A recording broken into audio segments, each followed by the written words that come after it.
ನಮ್ಗೆ ಇಲ್ಲಿ ನಿಲ್ಲುವಂತ ಪರಿಸ್ಥಿತಿ ಯಾರಿಗೂ ಆಗತ್ತಿಲ್ಲ. ಆಮೇಲೆ ಪಟ್ಟಣ ಪಂಚಾಯತಿ ವಿಷಯವನ್ನು ಮುಡ್ಸೇವ್ ನಾವು ಮುಡ್ಸಿರುವುದ್ರ ಬಗ್ಗೆ ಹೆಚ್ಚಿನ ಕ್ರಮವನ್ನು ತಗೋಬಾರ್ದು. ಅದಕ್ಕೆ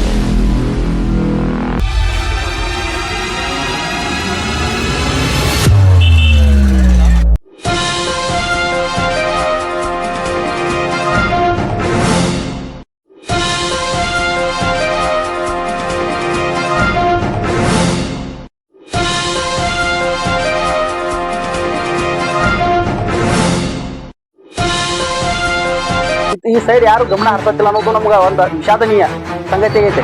ಅಷ್ಟು ಗಲೀಜ್ ಅಂದ್ರೆ ಇಲ್ಲಿ ನಮ್ಗೆ ನಿಲ್ಲುವಂತ ಪರಿಸ್ಥಿತಿ ಸರ್ ನಮ್ಮ ಕಡೆಗಿಲ್ಲ. ಇಲ್ಲಿ ನಿಲ್ಲಾಕ ನಮ್ಗೆ ಆಗತ್ತಿಗೆ ಅಂತ ಸಣ್ಣ ಮಕ್ಕಳು ಹೆಂಗ್ ಸಾಲಿ ಕಲಿತಾವು. ಅದಕ್ಕಾಗಿ ಇದ್ರ ಬಗ್ಗೆ ಹೆಚ್ಚಿನ ಗಮನವನ್ನು ಹರಿಸ್ರಿ ಅಂತ ಎಲ್ಲ ಅಧಿಕಾರಿಗಳು ನಾವು ಮನವಿಯನ್ನು ಮಾಡಿ ಕೊಟ್ಟರು ಸರ್. ಇದ್ರ ಬಗ್ಗೆ ಗಮನ ಹರಿಸತ್ತಿಲ್ಲ ಅಂದಾಗ ಈ ಪಟ್ಟಣ ಪಂಚಾಯತಿ ಹಾಗೂ ಸ್ಟೇಷನ್ಗಳು ಇದ್ದೂಪಗಳನ್ನ ಐತೆ ನಮ್ಮ ಸಾಲಿ. ಇದ್ರ ಬಗ್ಗೆ ಹೆಚ್ಚಿನ ಕ್ರಮವನ್ನು ವಹಿಸ್ಬೇಕು ಅನ್ನೋದು ನಮ್ದೊಂದು ಮನವಿ ಆಗೈತಿ.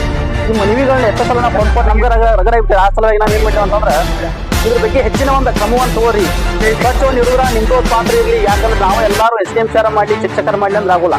ಇಲ್ಲಿ ಇದ್ದಂಥ ಸಾರ್ವಜನಿಕರದ್ದು ಒಂದು ಇದಕ್ಕೆ ಭಾಳ ಒಂದು ಇನ್ನೊಂದು ಬೇಕು, ಒಂದು ಅವ್ರ ಕಲ್ಪನೆನೂ ಇರ್ಬೇಕು. ಆ ರೀತಿಯಾಗಿ ನಾವೇನು ಹಿಡ್ಕೊಡಂತಂದ್ರೆ ಇದನ್ನ ಸ್ವಚ್ಛ ಇಡಿದ್ರೆ ನಿಮ್ದು ಪಾತ್ರ ಮಹತ್ವದಾಗೈತಿ. ಎಲ್ಲರೂ ಇದಕ್ಕೆ ಕೈ ಜೋಡಿಸೋನು. ಮತ್ತು ಇದನ್ನು ಸ್ವಚ್ಛ ಇಡಕ್ಕೆ ನೀವು ಒಟ್ಟು ನಮ್ಗೆ ಸಹಾಯವನ್ನು ಮಾಡಿರಿ.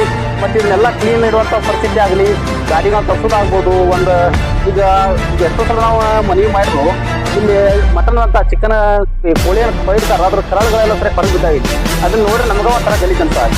ಆಮೇಲೆ ಇಲ್ಲಿ ಮಕ್ಕಳು ಕಲಿಯನ್ನು ಹೆಂಗೆ ಕಲಿಬೇಕು, ಇದ್ರ ಬಗ್ಗೆ ನಾವು ಎಷ್ಟೋ ಸಲ ಮನವಿ ಮಾಡಿ ಕ್ರಮ ತಗೊಳ್ಳಿ ಅಂತ ನಾವು ಹೇಳ್ಕೊತಾ ಇದ್ದಾರೆ.